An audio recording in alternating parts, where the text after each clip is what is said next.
Hello, everyone, and welcome to the MMA Beat on this Thursday, August 27, 2015. I am your host, Well, wait a second. I'm not Ariel Helwani. I am your host, Luke Thomas from the SiriusXM Fight Club at MMAfighting.com.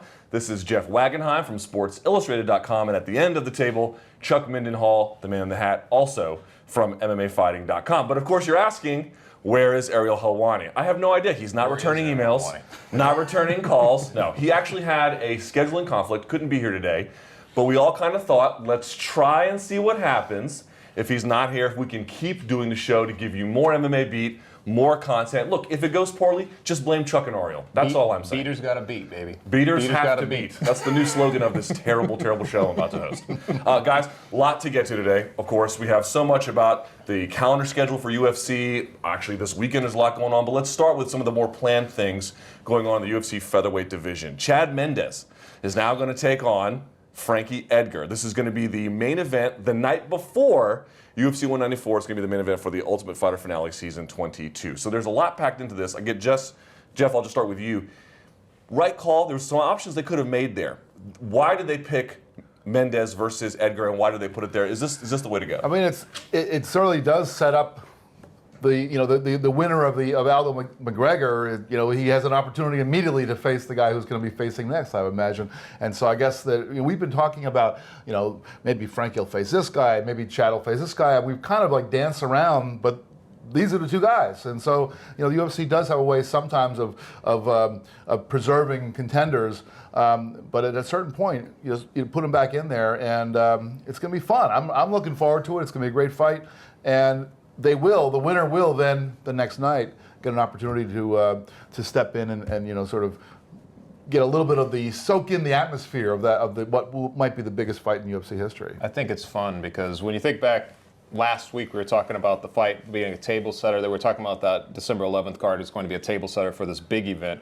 Well, now they've sort of made both of them a big event. We were talking about Joe Lozano. What a great fight! It's a fun fight for there to be a table setter type of situation. Now you've got Frankie Edgar and Mendes, which to me is, you're talking about two of the best guys in their weight class, and two of the best guys really in the sport. And you're going to put them together. Mendes obviously having a full camp. I like that the UFC is treating it as if he didn't lose to McGregor. That's basically what I see here. They basically are giving him we know we put you in that position, 11 days notice, whatever it is. You performed admirably really under that situation. Here's the guy.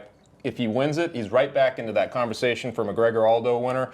And if he loses, Frankie Edgar is that guy. So to me, I really like that matchmaking. Yeah, and you also get this even the narrative has already begun where Mendes was being interviewed someplace. I guess it was on UFC Tonight, and he spoke pretty respectfully of Edgar, but then he then veered into talking about McGregor, and unlike what he had said in the aftermath of that fight, where he was kind of praising McGregor for beating him, he was kind of saying, this guy doesn't beat me at all when I have a full camp. So it was like he's already preparing for the possibility of winning a fight against Frankie Edgar and then maybe getting McGregor. Is there any issue? I feel like there's a little bit of issue here because you had, to your point, Mendes loses, he gets stopped. And you can say what you want about the camp and this and the other, but he gets stopped, okay? And then they go and they book him in basically what is a de facto, if not outright, unclaimed, #1 contender match the night before. Or ready to fill in on a title fight, depending on else what happens there, right? So to me, it's like, this is a bit of I understand the matchmaking. It's like, let's put things together to plug holes. But does Mendes really deserve the opportunity? Is he the best choice given all the alternatives for someone like I think we can all agree Frankie Edgar deserves to be there. But does Chad Mendes really deserve to be there? You could almost make the case that Frankie Edgar is too good for the fight at this point. Like, he should already be in the title fight, but given that he's in that no man's land once again as McGregor and Aldo plays out, you have to look at, well, it's either he's going to wait. I don't even know if he's guaranteed the spot even if he waited, but you'd either have to wait a very long time to get that title fight or he takes something. To me, I mean, it's more of a Mendes thing. It's more of like extending the olive branch to Mendes saying like, hey, we appreciate you doing what you did. And you still have basically #2 versus #3. Sometimes we talk about like, do you really want to destroy one of those guys? But in this case, Mendes already had a shot. It really comes down to the ideal situation, obviously, if Frankie Edgar is able to win this fight, because then you have like a no-brainer of a title fight coming up. But then again, if Mendes wins, I feel like that's what the whole thing is, though. Is they're just giving Mendes the chance to sort of they treat it like he didn't lose, and I feel like that's important, especially coming off of what he did against Lamas. I feel like maybe with a full training camp, obviously there's a whole different scenario there in play. So it makes sense to me. I mean, I get what you're saying, though. I mean, I think that we did see Mendes, short notice or not. We just saw him go out there and, we saw him pretty much dominate for a good portion of the fight. But then we did see him. But then your perspective. I mean, I agree, but the donks out there have other ideas. Well, he took the guy down at will. He couldn't keep him down though. He had to take him down several times. Sure. And we saw, we won't get into that discussion until that rematch gets made. But still, we saw him get stopped in the end, and it does seem a little bit odd if he had gone to a gritty decision, be different. But let's say that. Let's play this forward. Let's say that if McGregor and Mendes win that weekend, the rematch certainly, there's that angle of this is the time when the guy gets a full camp, but it's not quite as glittery as it would have been if Mendes had a better performance that night. I think there's also two arguments you can also make for it if you wanted to. One, on its face, is anyone really upset about the fact that Chad Mendes is going to fight Frankie Edgar, even if these conditions themselves aren't the most perfect, the most ideal? These guys are on, the most amazing path, undefeated, bang. And I think the other one is they're also kind of doing Edgar a solid here too, right? Like if he didn't get a fight here and they said, okay, we still want you to be the backup, we still want you to train, we'll still pay you, that's not the same as getting the reps in the octagon. Of course, there's a risk involved if he loses. But it feels to me like it's you know what, Chad, you did us a favor, we'll put you in a big important fight. You know what, Edgar, you did us a favor, we'll put you in this, we'll keep you active, because he's been saying, I would like to be active. Now they get those chances, plus it's #1 contender fight. Is that the best way to look at this fight? I mean, it seems to me that it's a much bigger favor for Chad Mendes. I mean, he lost, he got stopped, he gets this big fight. Frankie Edgar, as you just said, he already earned this. He already earned not this. He already earned his shot at the title. I would have argued that he should have had the shot before McGregor had it. So he's kind of been strung along a little bit, and so now they're saying, okay, well, we'll give you one more fight. Well, they're not giving him a tune-up fight. They're giving him the guy who's it's either 2-3 or 3-2, depending on how you look at it. Beyond the champion and McGregor. That's no favor for Frank Edgar. I really dig the fight, though. When you really think about this fight in general, just on its own terms, because you look at, even with Mendes, what happened with McGregor, you still had the asterisk on it, the short training camp and all that. But I mean, he has looked good. Even against Aldo, he looked, vicious. He was going out there, he was trying to win that fight. It was one of the fights of the year. I feel like he's in that space now. He's going to have a little bit of a chip on his shoulder. He's going to want to prove something against Edgar, which makes it that much more fun. But Frankie Edgar takes less damage as a featherweight. He's been looking very good. Just in general, I feel like him and his camp have really sort of dialed in his talents, using his wrestling, using his space, using his footwork, all that stuff. He just looks really good. So now you get these two guys in this situation. I feel like that's one of those fights that could really be one of the ones we talk about as one of the year. There's other fights to get to in the featherweight division, but just before we move off of this one, is there what could go wrong kind of scenario you're thinking about? If there's a split decision in the main event and these guys, yes, they assert themselves as #1 contender and they're still stuck in the queue. It's not a reason to not do the fight, but have you thought about maybe a condition where even where someone excels, even where they take advantage of this opportunity, they can't really convert? Yeah, well, that happens all the time in the UFC. I mean, it's just, there's something about, we had this discussion. It's not something that keeps you up at night. You don't think that's anything to really consider as a serious consideration? I don't know that you can do much about that. I mean, we had this discussion last week. Well, actually, we were talking about my back almost took me out of my life. Right. Yes. We were talking about this discussion about Dana White versus Vince McMahon and who's a better promoter. Well, one guy gets to script everything and the other guy doesn't get to script everything. This is the risk that gets taken. If you set up something, and it surprised me that they did this, but you set it up perfectly in a sense. You've got these two guys, one of them survives, he steps right in and takes on the guy who the next night goes out and fights. And now things can go wrong, but all you can do is set it up the way you best can set it up. One thing that the UFC seems like they've been doing, at least in the second half of this year, is just saying, like, who cares about tomorrow? They're sort of putting, like, even Chad Mendes, booking him in that first fight with McGregor, it's just, these guys, it's almost like they're just like, hey, we'll figure it out if things go wrong, but right now, let's just book this. That was the first big move, but you look at that entire, everything that's coming up, like, on the schedule, and you look at, like, even Holly Holm and some of these other fighters that are kind of being placed in the position, it's like they're not really planning for the future at this point. They're just saying, like, this is what we want to do, this is what we're going to do. Let's go big. Yeah. I was so glad I missed that discussion last week, by the way. I was writhing in agony at home on more cocktail drugs than Steve Sarkisian. But you agreed with me, of course. You were that he did not. You can't talk about Vince McMahon in sports promotion. I don't know. I just hit mute. I love you both. Here's another alternative they could have chosen instead of Edgar Mendes. The Max Holloway situation to me is kind of crazy. So he has a win. Not his own fault, over Charles Oliveira, but it's obviously not a win over Oliveira, who had a torn esophagus, which I've never heard of ever in mixed martial arts. Awful.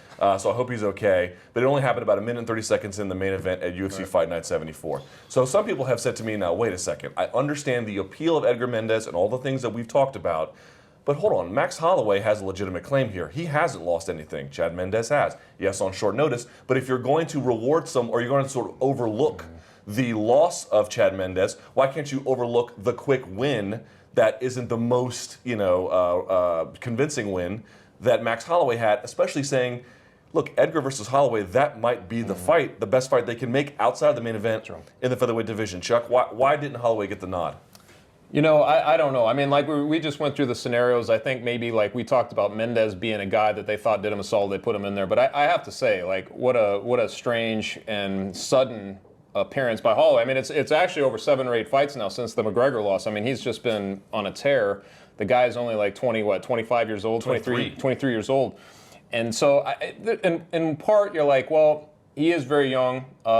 He just had a fight. They might have already been in the process of looking at this. But here's what I'm asking: if they had booked him, would anyone called it? If they had done Edgar Holloway, would anyone have called that a misstep? I don't think they should. At this point, Max Holloway's arrived. I mean, as far as I'm concerned, and he looked good in pockets even before the McGregor one. He was like a young guy coming up, and he had his moments throughout. And it's just, I feel like he's putting it all together at the right time. I would have had no problem with that. Okay, so if there's so many upsides, why didn't they do it?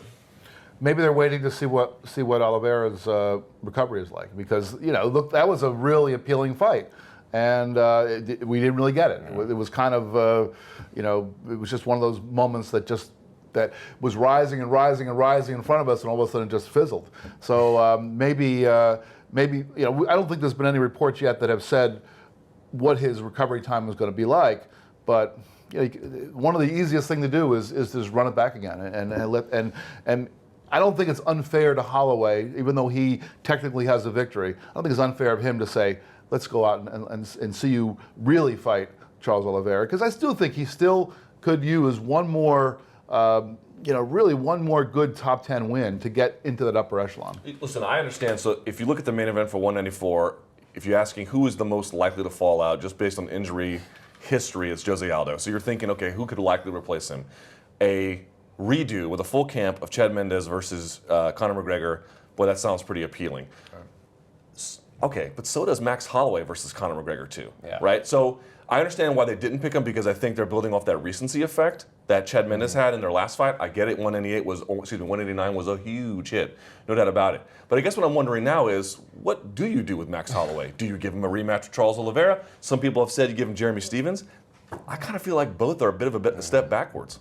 It's a tough one, because that division, for a little bit there, was like you had 7, 8 guys you could sort of interplay as McGregor was sort of coming up through those ranks. Now that you've got a couple of the matches made in that top 4, you've got Max Holloway, like you're saying, and then you've got some guys who maybe aren't as deserving.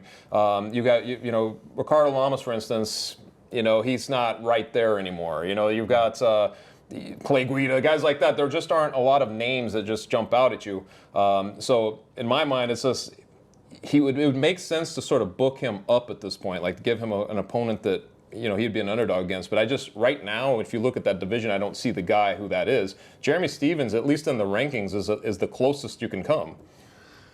And let's play out the 2 scenarios you laid out. If it were McGregor having to face a substitute guy and it was Mendes, well, what was the X factor? What was the asterisk in that fight? Well, it was that Mendes had to fight on short notice, and that was McGregor's reputed injury as well. Right, but now if we look at the other one, McGregor against Holloway. What was the asterisk of that one? That was that McGregor hurt himself. So in a sense, we had a presumably healthy Holloway against a not healthy McGregor, and McGregor still beat him pretty convincingly. In the other scenario, we had a injured, or not injured, but an unprepared Chad Mendes against a fully prepared McGregor, and McGregor took him. So I would say that the X factor or the asterisk there doesn't really match up quite the same way. One intriguing thing that I see a couple of fans pointing out on our Twitter was maybe matching somebody who could go jump weight class like Uriah Faber, who's at least a name for Max Holloway. To me, that's an intriguing fight. I hadn't really considered that, but given that Faber had fought Frankie Edgar, he's been in some big spots before. He's an obvious draw. He's a name that would draw attention to Max Holloway. That might be something for the UFC to look at. For being real, though, that is a terrible fight for Uriah Faber, right? Even with advance notice, I mean, the reach, the movement, the defensive wrestling of Holloway, that is a nightmare matchup. But it's also not about Uriah Faber here. I mean, this is we know the UFC's business right now is about building up stars, and one of the ways to build up Holloway is to give him a named fighter who's a legitimate guy. I mean, even if it's a bad matchup for Uriah, it's still a legitimate guy, and if Holloway can go out there and take him out, so much the better. I mean, I wouldn't say that though. One thing you said earlier is that Oliveira, a second fight with Oliveira, I don't know that it would be a step back. I mean, he has a W on his record over the guy, but it wasn't. We really didn't see the fight. That's my own personal preference bleeding through. I thought he was going to win handily, even though the odds were relatively kind of close. He was the favorite going in. Yeah, I mean, he looked good the first minute and whatever it was. He didn't look good. He was tuning him up quickly. He was definitely the guy who looked like unless something changed, he was going to win that fight. Right. But I still want to see it. I still want to see it happen. I mean, just remember in the Cub-Swanson fight. I mean, even if you don't want to even just look at this last one, you just look at that Cub-Swanson fight. I mean, not many people handle Cub-Swanson that way. I just feel like that he's really at that point of his career where he could do it. So quickly before we move on from this, where do you book him in the calendar? Max Holloway, not a guy who gets injured very often, came off this fight basically perfect with for all intents and purposes. Do you put him on that December card, maybe January? Do you give him a long layoff? How do you work that? Real quickly. Man, that December. Because you could do it. You could stack it 1, 2, 3 major. 100%.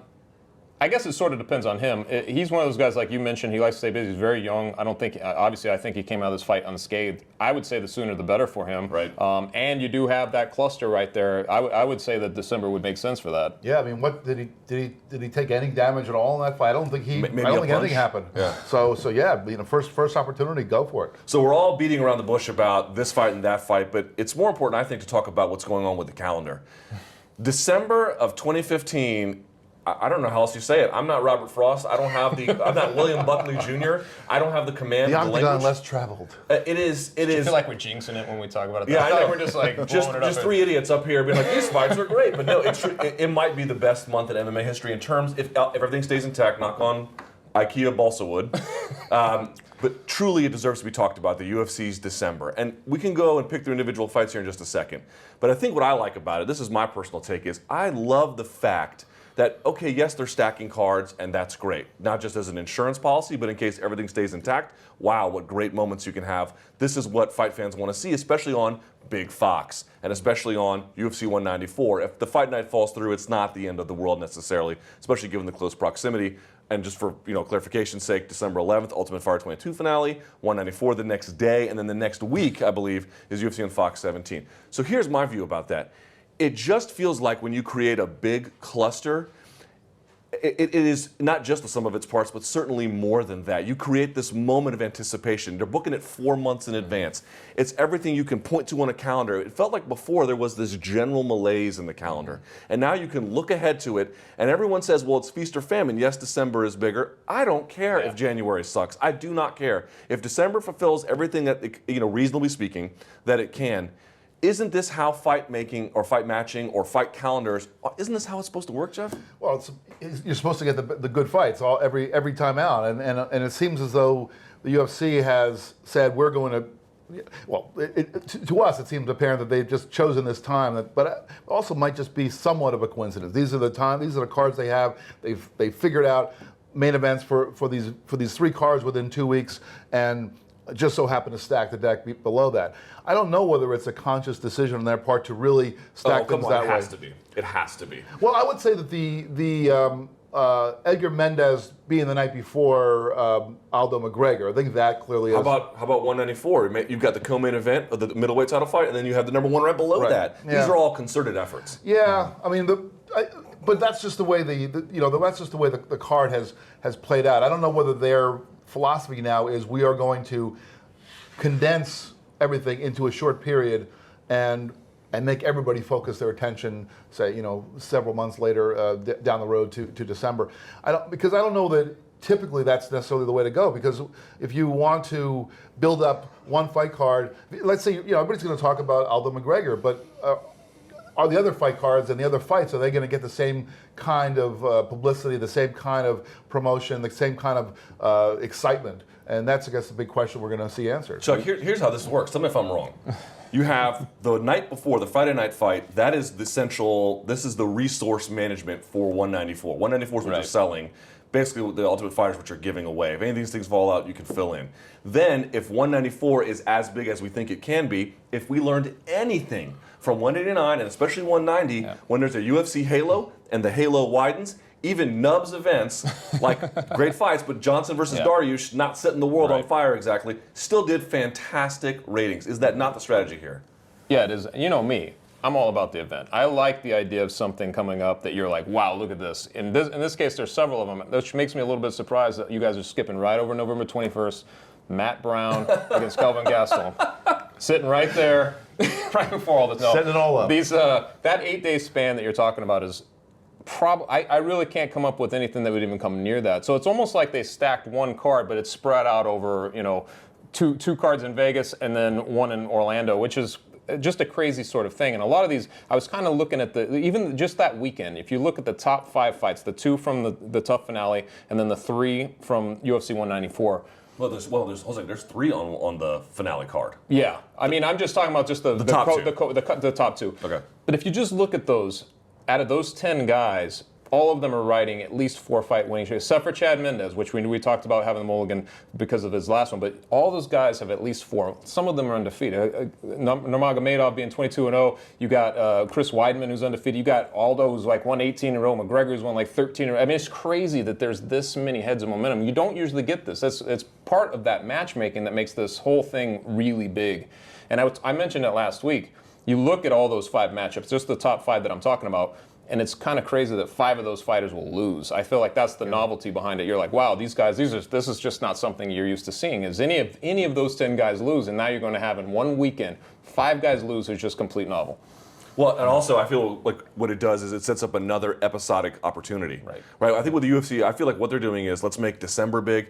And some of that bleeds into the January, the early new. Okay, so but that little pocket there, and then you have another big pocket in May, and then you have another big pocket in July, and then you can have a big, depending on how your schedule works, you can have a good fall show, and then you go back to the New Year's Eve. I feel like this is what's supposed to be. I feel like we just passed, I believe, the however long it's been, 3-year anniversary of what was supposed to be 151, and folks don't realize. Yes, John Jones didn't fight Chael Sonnen on short notice, but it's because they canceled it because the rest of the card was a road to nothingness. And this card is, you can remove several fights from this card. It feels like it has a person that has extra arms and vestigial. You can just get rid of the vestigial organs and they're still entirely functional. I guess my point is, what do you say to some of the fans out there who say, well, okay, but I kind of liked it when it was a little bit more consistent of a clip? Do they have a point? Is this all in, all out kind of approach, is it really the right one for the majority of fight fans? It is for me. Yeah, me too. I like the idea of just concentrated, like you mentioned, like all these guys in one sort of setting, because you do have a lot of timing issues in matchmaking, not just injuries and all that stuff, but there's always the timing issue. To me, it sort of meshes up, especially when they kind of put similar weight classes all in that cluster together. I love that. You get a lot of options coming out of it, and so I like it. And I personally, I mean, I'm okay with some of the fight nights and all that, but we've talked about this many times. You don't really need to have this many fight cards. 5-hour marathons of fight cards where, maybe there's one semi-intriguing main event with some other stuff where it's a bunch of those things to me, it gets a little bit old as time goes on. I know this is the UFC's new model; it's more global, all this stuff. But it's just, to me, I like the idea of the event. I like the idea of the concentration of all the guys in there, so that you have, things coming out, because a lot of it is progressive. Like, you want to know what's coming out, what are the stakes, and that sort of sets the table for those stakes when you have all those guys on one type of card. Yeah, and even as I was questioning whether this was the intent from the beginning, I mean, I realized that once it started building, clustering all this, obviously there was some intent as they clustered it up together. Even if I question it, I do think that we're seeing some evidence that the UFC has come up with a new way of promoting its fights and its star power. Star power to reach out beyond the bubble, beyond all the diehards, the people who are watching here today, but especially for someone like Ronda Rousey, who fights in January, and I think McGregor as well. People who aren't necessarily watching our show today, and once in a while will tune in for fights. They want to know, they want to get that big star. I just hope it all stays intact, because we talk about it and you really think about that, even Ronda Rousey sort of hovering on the January 2nd, just beyond it, you're like, man, and that's if you get all of those fights exactly as they're, it's going to be a crazy, like, some in November as well. And that's why you need to fill out those cards, because you get those the casuals who are starstruck, but you also need to have the co-main and the third down and the fourth down on the pay-per-view, and those are the ones that everybody's like, well, I just can't miss this, because it's not just that main event that everybody wants to see, but I want to see that fourth fight down the card. Also, I would say I like it when they did the all May. I mean, there was a May card, but I liked it when they did the all heavyweights. Mm-hmm. I like it when they put one division, like one or two co-located cards. For me, it feels like sometimes the narratives or the storylines or just the movement itself, forget the storylines, in these divisions, it's just a slow bleed, frustratingly slow. Mm-hmm. When you co-load everything, it's these massive upheavals where overnight the story has completely shifted and it's refreshed and renewed, and you can kind of just keep things going. The engine really goes. It moves. That's the thing we were talking earlier about, how sometimes it's just about the now, putting together the best fights for now. But that way of thinking really is thinking about the future, because on Saturday night you have a bunch of heavyweights fighting, and then you watch all those fights, and then Sunday morning, what are you doing? You're thinking about the guys who won last night and how they can match up with each other. You can't do that when you've got a heavyweight in the main event and a lightweight in the co-main and a featherweight, because they don't match up. But when you can actually, it's almost like you can physically move the parts around like it was a chessboard. Which of the fights, you could pick any of the 3 fight cards in December. Which of those, I shouldn't say 3 fights, 3 events. Pick a fight and tell me, it could be the main event, could be somewhere in that card that's got you really thinking about that fighter and their future. Go first, Chuck. Well, there's so many. That's what's great. You could actually pick any of these, because so many of them have those sort of sideline themes going on where you're like, I have no idea what Khabib Nurmagomedov is going to look like after coming back from his injury, those type of things. But Junior Dos Santos and Alistair Overeem, did I just take yours? Was that what you're going to say? Yeah.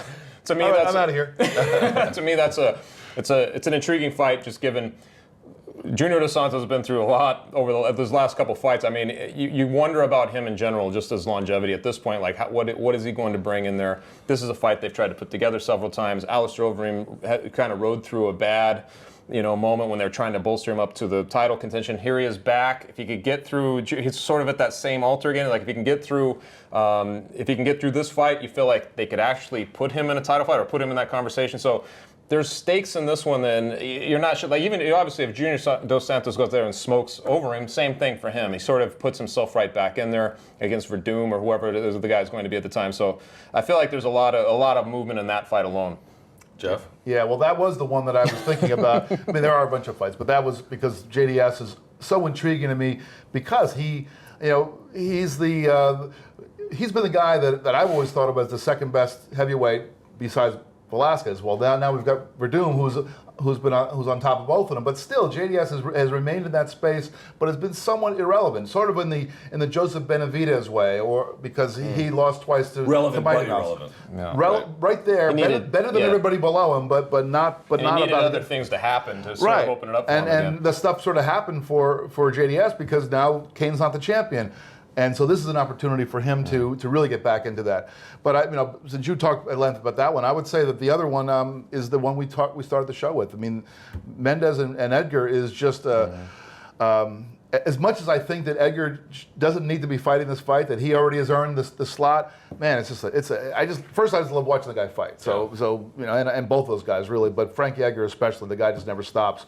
That's the one that I guess I'm most looking forward to, because it's also kind of going to be overlooked a little bit compared to considering what's the night after. I don't want to speak for Ariel, but I'm guessing he might say Rockhold versus Weidman, because it is. I think I kind of agree. It might be the greatest co-main event ever. So there's that. I also think for JDS, I'm looking to see just how does he look, right? Because people talk about the wars with Kane. That war with Miocic is no joke, man. Yeah. So I kind of want to see what he's got left as well. And this is an interesting test. I mean, Overeem has his own problems, but he can thump. For me, it's going to be the return of Khabib Nurmagomedov against Tony Ferguson. We talked about Tony Ferguson on the come up, man. And it's two deeply contrasting styles. To me, I've never seen a guy, and I've even talked to his teammates about it, they don't dispute it. I've never seen a guy in mixed martial arts with this much of a command of the game of grappling. A little bit weak sometimes because he likes to play from turtle, but as every different kind of takedown from every different style, from freestyle to folk style to judo to whatever. He's got it all.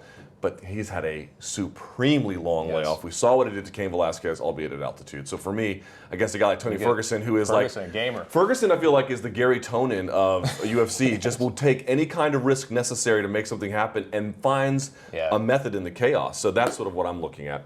Okay, but we talked about December, which should be huge, and there's no wrong answer about what you want to pick. Let's talk a little bit about January. We didn't get to it, or y'all didn't get to it, slackers. Can't believe you couldn't read the future. The Beat was recorded on Thursday last week, and then Friday it comes out. Holly Holm and not Miesha Tate will be taking on Ronda Rousey January 2nd, UFC 195 for the women's bantamweight title. Boy, was the reaction interesting to this. So many different ways to go about it. Let's start first with Jeff. Are you okay with the call? Are you okay with the call that Holm should be next to fight Ronda Rousey? Well, what we did talk about last week was, I think the guy was even asked the question, who should Ronda face? She should be facing Miesha Tate or Amanda Nunes. And my answer remains, it doesn't matter in a sense, because it really is the Ronda Rousey show. She is the star, and the one thing I'll say about this is that on paper or in the way that they promote this, they're going to be able to say that she's fighting somebody who is an elite at something. It's sort of in the same way that they promoted the Sarah McMahon fight. And in fact, I kind of see these as a kind of correlate. McMahon was a Olympian in her sport, and Holly Holm is as to quote Ronda, and I didn't look this up. She's a 19-time world champion in boxing. I'll quote magazine. That. Two-time Ring magazine. But does it really matter? I mean, the fight itself, I don't think anybody is equipped to take Rousey. So it's all about the build-up. And if you can go in and say, well, Ronda Rousey is an elite grappler and she's facing an elite striker, fine. I think no matter who they put in there, from a competitive standpoint, Holly Holm's not ready for Ronda Rousey. Was she going to be ready for her in a year? Probably not, but she would be more ready. But from a promotional standpoint, there's your storyline. Bottom line, though, is they had Holly Holm in their back pocket to sort of build at some point. They could have had Holly Holm. She's had 2 decision wins. Both of them fairly pedestrian. She's been very critical of her own performance in there.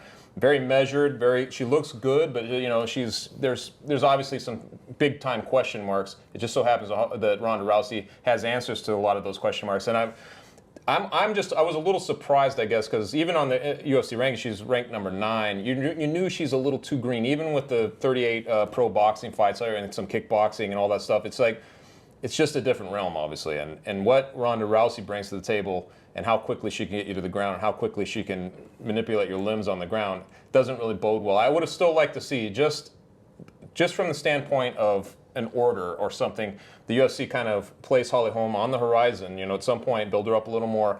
And if they didn't want to go with Miesha Tate, if they had to change your heart on that, still go with Amanda Nunes. She just came off that really vicious win over Sarah McMahon. She looked really good. That's about as emphatic as you can get if you're trying to make a case for a title shot. I would have, and at this point, I feel like Ronda Rousey could almost, you're right, she could go against anybody. If Amanda Nunes doesn't have a big name, so what? Put her in that fight, because Ronda Rousey is going to sell that fight on January 2nd. That's all that's going to matter. Put Amanda Nunes in there if you don't like Tate. I was a little confused by all that, but ultimately I think the UFC looks at it like, it's Ronda Rousey and whoever, it's Ronda Rousey. Which one can we make a big deal? And I guess they looked at Holly Holm as maybe that. It seems too early for me. It seems all those things, but For me, when I look at this fight, it's like I can see all the arguments against it, and I'm emotionally undisturbed by them. I don't know what that says exactly. Maybe that's my own fault. But it's like people are like, well, she should have had more seasoning. I agree.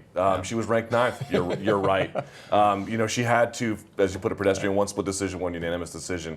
You've got it. And people say, oh, she was Ring Magazine, 2-time Ring Magazine Women's Fighter of the Year in 2005. Yeah. I mean, we're talking 10 years ago that she was that kind of, having that kind of career. To me, to your point, it's totally uncompetitive in that regard, although, stranger things have happened. But obviously the salesmanship angle is huge.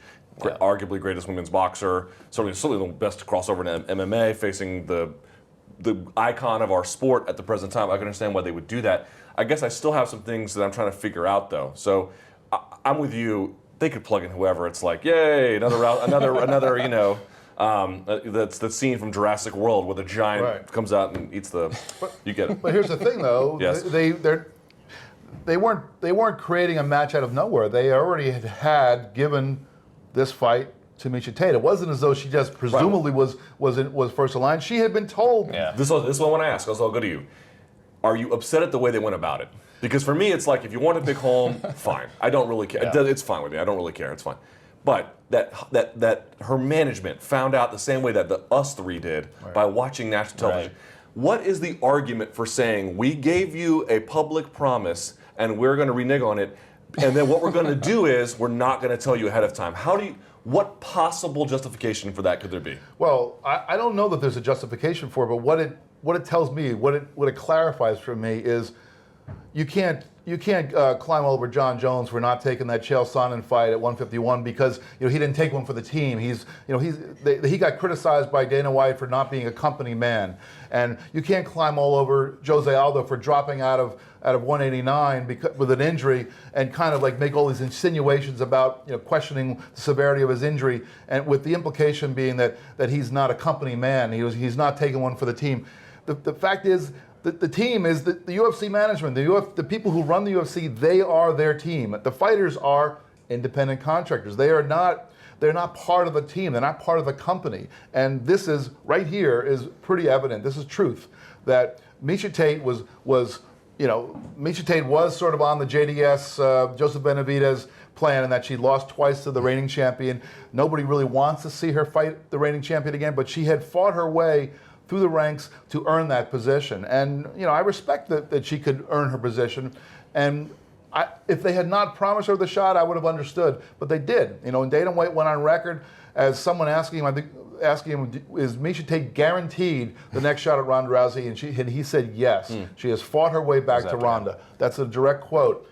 And it means nothing. It means nothing at all. So the UFC has no juice when it comes to criticizing any fighters about them not becoming being team players. I will say it seems almost like, in a strange way, an extension of the rivalry between Tate and Rousey. Going back to when they both coached tough, obviously Ronda Rousey's expecting Kat Zingano to come through there, and here comes Miesha Tate for a rematch that people were sort of surprised by at the time. It wasn't the most glamorous thing they could have done, but the UFC knew that would be the best way to capitalize and put them together. It's almost like, just like that again, one person's thinking something's happened. This time it's Miesha Tate expecting Ronda Rousey, and she gets the rug pulled on her. It's a little bit weird. Dana White always says he doesn't like to play matchmaker right after fights. That's why it's a little strange that he made the guarantees after Miesha won in Chicago, that she was next. It was a little surprising even when he said that, because you thought there were still some other considerations that you thought they might actually look at before making that declaration. But, it's one of those things. I think sometimes Dana talks, Dana just gives what he thinks is going to happen. Maybe that's the initial discussion, and then it ends up being something else. But it's always a little weird, because when Miesha Tate is going around basically saying that, hey, I've got the fight, her coach Robert Follis appears on the MMA Hour. He's going over why the third time is the charm. There's all this stuff. It's already in motion. She's already preparing. She's getting set. And then to find out like that, it's a little disturbing. You want to see your professionals at the top like that, kind of be treated a little differently.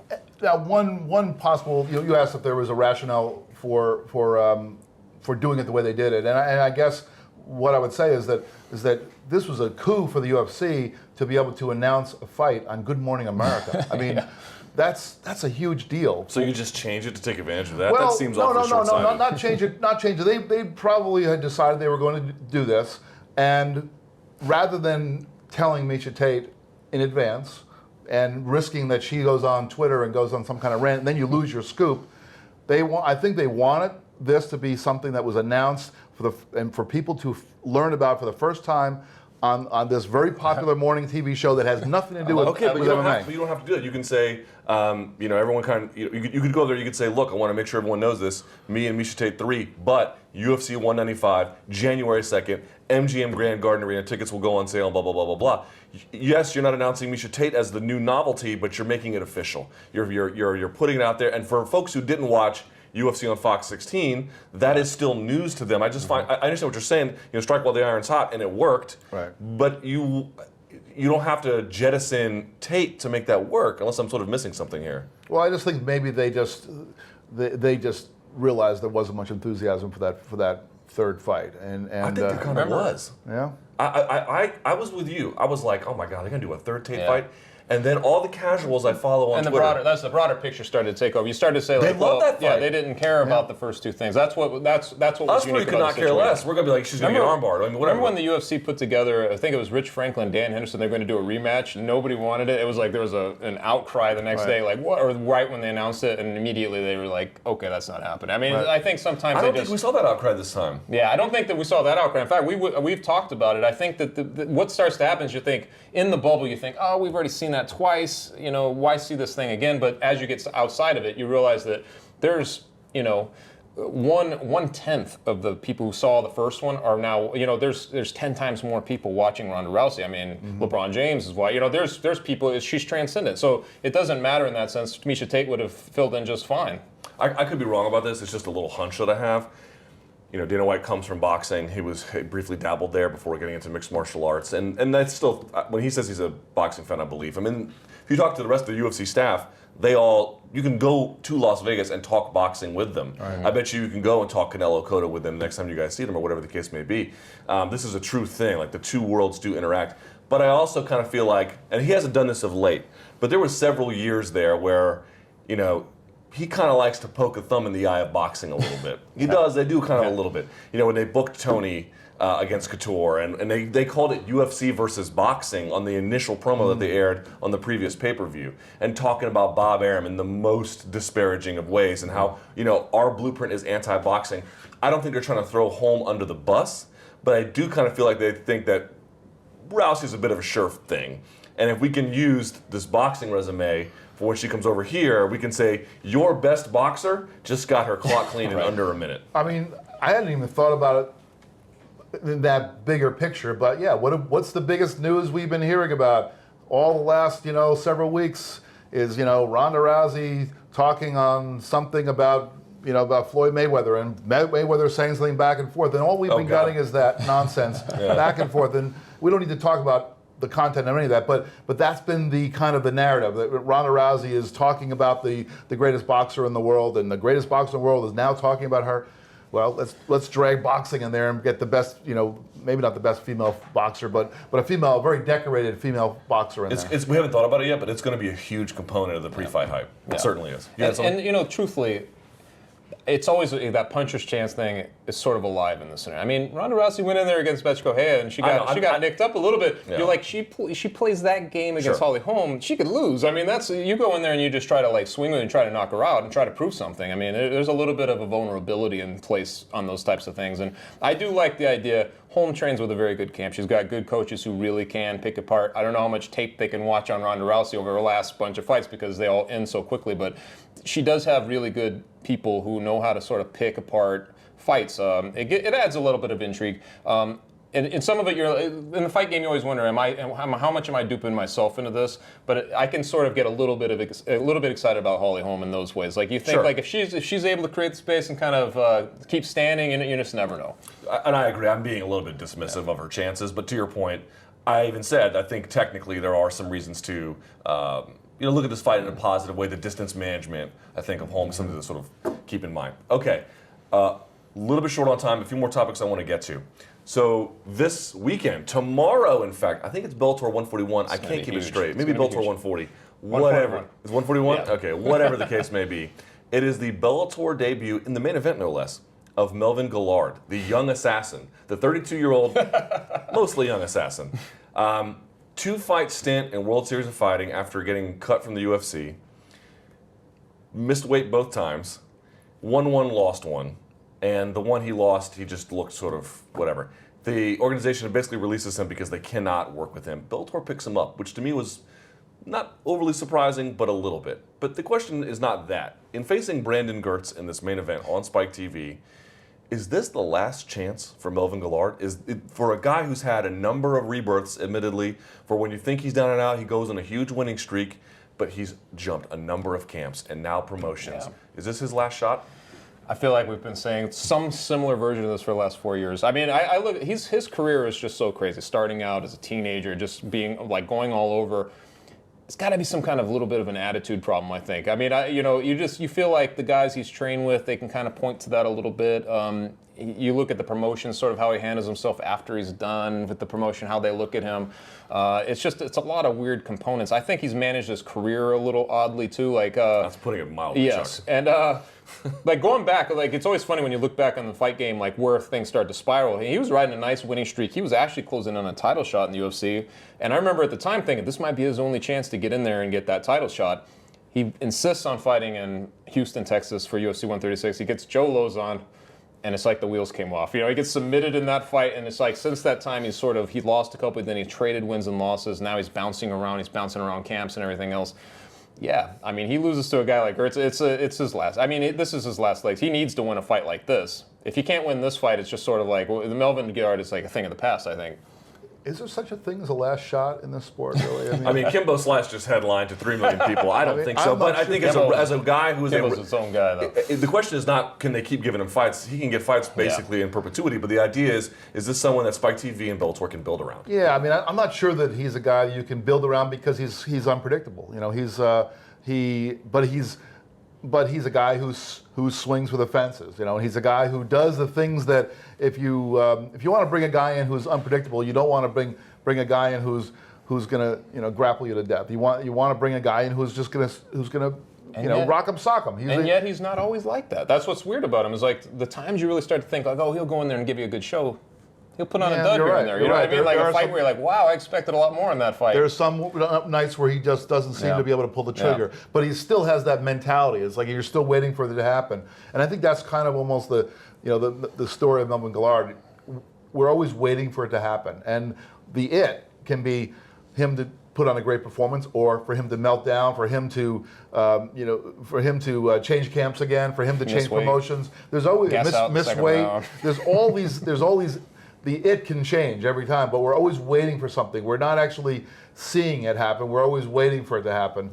And I don't know about just maybe the last chance to be the big guy in a promotion, but I think he'll find a home. I feel like for me, this is the best fit he can find. Because in UFC, they want you to, it's like, they book you like the NBA, they promote you like WWE, right? But you have to beat the guys. Yep. So you have to, I don't think he's built for that. He's very, very good, but he's not that guy. World Series of Fighting kind of wanted to be on the same track, but I don't know, he couldn't get things together. In Bellator, it's not a ladder. It's just a zigzag path. Right. If you can win one and lose one, you can stay there under Scott Coker forever. So to me, that seems like the best fit. Now, before we get out of here, we're speaking about the young assassin. Let's talk about young guys generally, very briefly. 2 guys retiring in the same week, both 26 or younger. Jordan Meehan yesterday, 25, retiring, almost 50 fights. And then you had Frankie Perez retiring after winning his UFC debut, I believe. Well, it was his second win, but it was his first win. Right, first win. So he had a previous loss. I apologize. But either way, retiring right away. Jeff, why are young guys retiring? I just want to say just coincidence on a week? I just want to say that I want to be Frankie Perez. I mean, what a dream come true. You take up mixed martial arts as a kid, and you get better and better and better. And you take some amateur fights, and you build up your career. You go through some small promotions. You get to the UFC, and your second time out there, you not only win, but you get a knockout over a known fighter. You know, a guy who's on a slide, but at least a known named fighter. And then the question that gets posed to you afterward is, where do you go from here? And instead of talking about going up a ladder, you just say, I basically have reached the mountaintop, and this is it.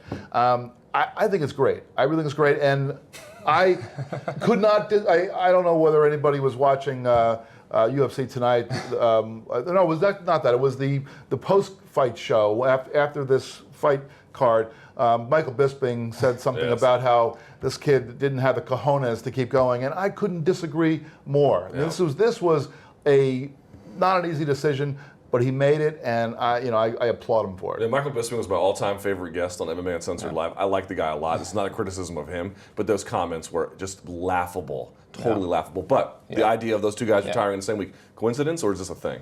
Well, first of all, I just want to say that my favorite beater, you're my favorite beater, and for you to have the cojones to even bring this up is kind of ridiculous in and of itself. You're a gross person. We're late in the show.